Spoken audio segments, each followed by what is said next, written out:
হেই WhatsApp viewers, আশা করি তোমরা সবাই ভালো আছো। আজকে আমি তোমাদের কাছে একটি নতুন কোরিয়ান ড্রামা এক্সপ্লেন করতে চলেছি, যার নাম হচ্ছে সেরেন্ডিপিটি এম্বারেস, যার মানে হলো হঠাৎ কোনো প্রিয় মানুষের সাথে দেখা হয়ে যাওয়া এবং তাকে আলিঙ্গন করে নেওয়া।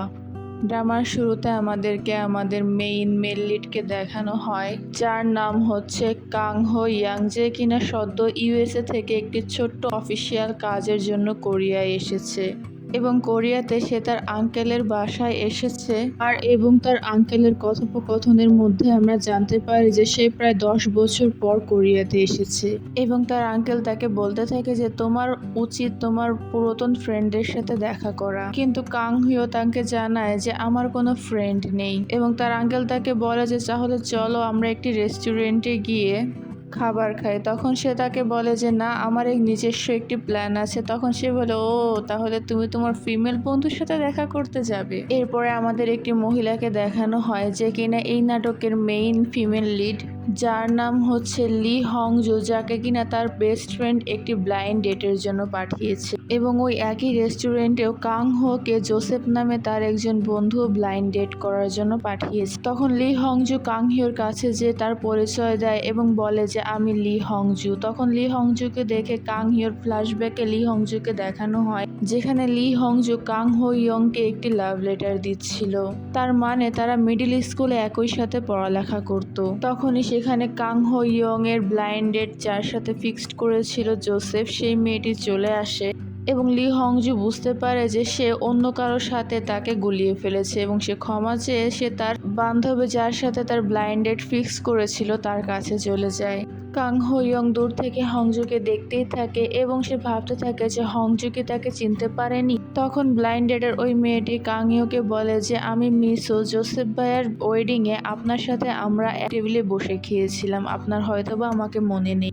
কিন্তু কাং হিও তার কোনো কথায় পাত্তা দিচ্ছিল না এবং একদৃষ্টিতে হংজুকে দেখে যাচ্ছিল। তখন মেয়েটি তাকে বলে যে সে কি আপনার এক্স গার্লফ্রেন্ড, আপনি কি তাকে চিনেন? তখন কাং হিও লক্ষ্য করে যে লি হংজু সেখান থেকে চলে যাচ্ছে এবং সে তার পিছে পিছে যায় এবং তাকে খোঁজার চেষ্টা করে এবং সে যখন রেস্টুরেন্টের বাইরে যায় সে দেখতে পায় যে হংজু চলে গিয়েছে, কিন্তু হংজু তাকে গাড়ির আয়না দিয়ে দেখে ফেলে, তার মানে হংজু তাকে সম্পূর্ণভাবে চিনতে পেরেছে। এরপর কাং হিও ইয়াংকে দেখানো হয় যার কাছে জোসেফের কল আসে এবং সে বলে যে আমি তোমার কাছে কোনো ফেভার আস্ক করি, কাজিন তো যথেষ্ট সুন্দরী ছিল, তারপরও তুমি কেন তাকে ডাম্প করলে? তখন সে বলে যে এটা আমার একান্তই ব্যক্তিগত ব্যাপার এবং যখন জোসেফ তাকে বলে তাহলে যত তাড়াতাড়ি সম্ভব ইউএসএ চলে এসো, ঠিক আছে, কারণ তুমি আমার ফ্যামিলি কোম্পানির সাথে পুরোপুরি ইনভলভ হয়ে গিয়েছো, তাই যত তাড়াতাড়ি সম্ভব তোমার কাজ শেষ করে চলে এসো। তখন সে বলে যে তুমি ঘুমোতে যাও এবং এটি বলে সে ফোন কাট করে দেয় এবং ভাবতে থাকে সত্যি সত্যি কি তাকে হংজু চিনতে পারেনি। তখনই সে হঠাৎ করে লক্ষ্য করলে দেখতে পায় যে অপর সাইডে হংজু বাস স্ট্যান্ডের জন্য অপেক্ষা করছে এবং সে তার চুল ফিক্সড করছে, যা দেখে কাং হো ইয়াং এর কথা মনে পড়ে যায় পুরনো যখন তারা মিডিল স্কুলে ছিল এবং হংজু তার জন্য প্রতিটা দিনই চিঠি নিয়ে আসতো এবং তাকে এক একটি করে মোট 10টি চিঠি দিত এবং তখনই হংজুকে সে ডাক দেয়, কিন্তু হংজুকে দেখানো হয় সে নোটিস করে কিন্তু তাকে ইগনোর করে। এরপর কাং হো ইয়াং তার গাড়ি হংজু যেখানে বসেছিল সেখানে নিয়ে যায়, কিন্তু সে দেখতে পায় অলরেডি হংজু সেখান থেকে চলে গিয়েছে। পরে আবারও সে নোটিস করে দেখতে পায় যে সে স্ট্রিট ফুড স্টলে খাবার খাচ্ছে। কাং হো ইয়াং হংজুর কাছে যায় এবং তাকে বলে তুমি যা খাচ্ছ আমিও তাই খাবো। তখন হংজু তাকে সেই খাবারগুলো দিয়ে দেয় এবং সে আরো বলে আমাকে টিস্যু পাস করো। হংজু তাকে টিস্যুও দিয়ে দেয়। তখন হো ইয়াং তাকে বলে যে তাহলে তুমি আমাকে চিনতে পেরেছো, তাহলে তুমি এমন অ্যাক্ট কেন করলে যে তুমি আমাকে মোটেও চিনতে পারোনি। তখন হংজু তাকে জিজ্ঞাসা করে 10 বছর আগে তুমি না বলে কোথায় গায়েব হয়ে গিয়েছিলে? আর অবশ্যই আমি তোমাকে চিনতে পারবো না কেন? অবশ্যই চিনতে পেরেছি, কারণ আমরা মিডিল স্কুল ফ্রেন্ড। আচ্ছা তুমি যে কোরিয়াতে এসেছো তুমি কি কারোর সাথে দেখা করেছো? তখন সে বলে যে না, তোমার সাথে আমার প্রথম দেখা হয়েছে। তখন হংজু তাকে বলে তাহলে তোমার নাম্বার দাও, আমরা সবাই মিলে একটি রিইউনিয়ন করব এবং আমি শিওর হেইজি তোমার কথা শুনলে অনেক বেশি খুশি হবে। তখন সে হংজুকে জিজ্ঞাসা করে কারণ তুমি কি আমাকে দেখে খুশি হওনি? এটি শোনা মাত্র হংজু তার উপর কফি ফেলে দেয়। এবং সে দোকানদারকে বিল দেয় এবং বলে যে বাকি টাকা তাকে দিয়ে দিও এবং বাকি টাকা দিয়ে তুমি তোমার জামা পরিষ্কার করে নিও।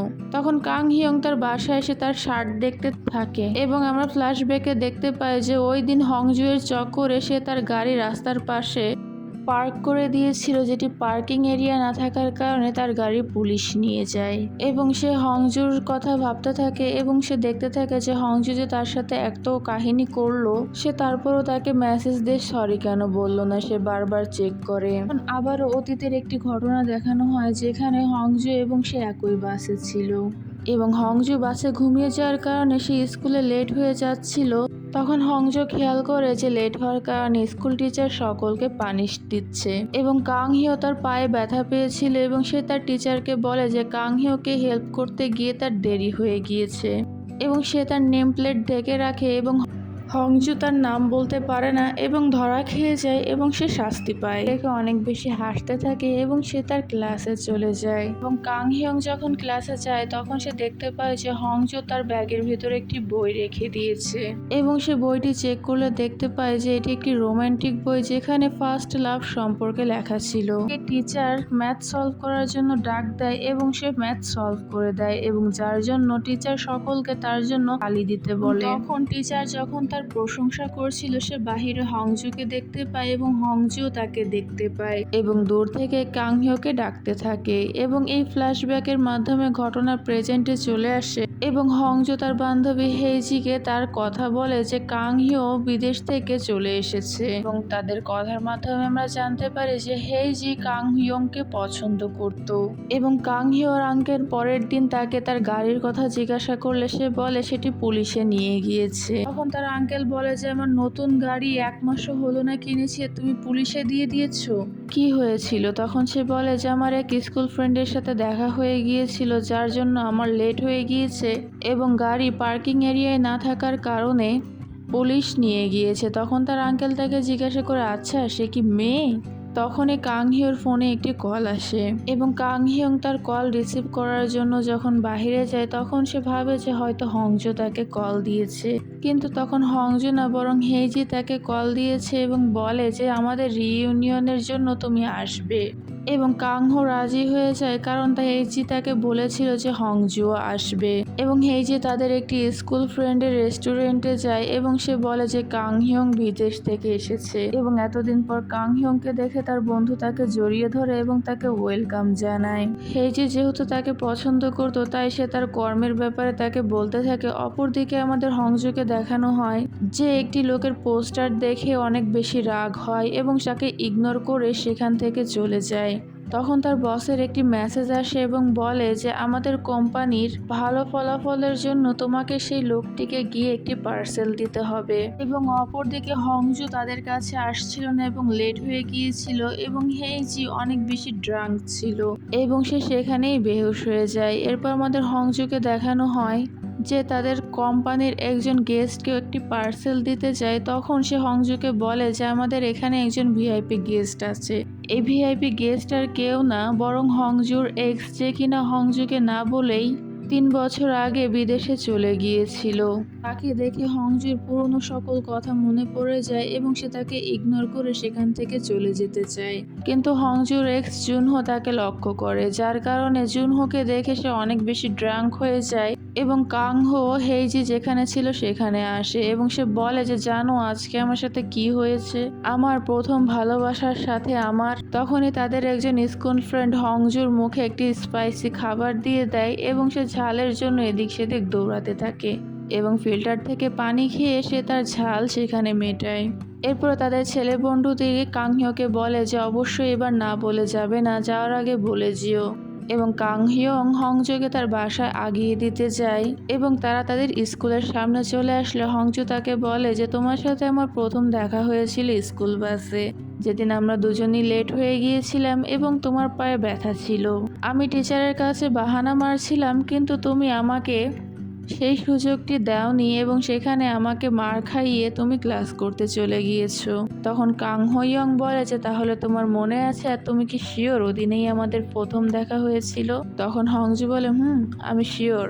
যা শুনে কাং হিয়োকে দেখানো হয় যে অনেক খুশি ছিল এবং তখন হংজু তাকে বলে যে তখন তুমি একটু কেমন যেন ছিলে, তুমি খুব ব্রিলিয়ান্ট স্টুডেন্ট ছিলে কিন্তু তুমি মোটেই ফ্রেন্ডলি ছিলে না, কিন্তু এখন তোমাকে দেখে কিছুটা ডিফারেন্ট মনে হয়, তুমি অনেক পরিবর্তন হয়ে গিয়েছো। Nice to meet you Kang হিয়ং, অনেকদিন পর সত্যি আমি তোমাকে দেখে অনেক খুশি হয়েছি। এটি হংজু বলে তার সাথে হ্যান্ডশেক করে।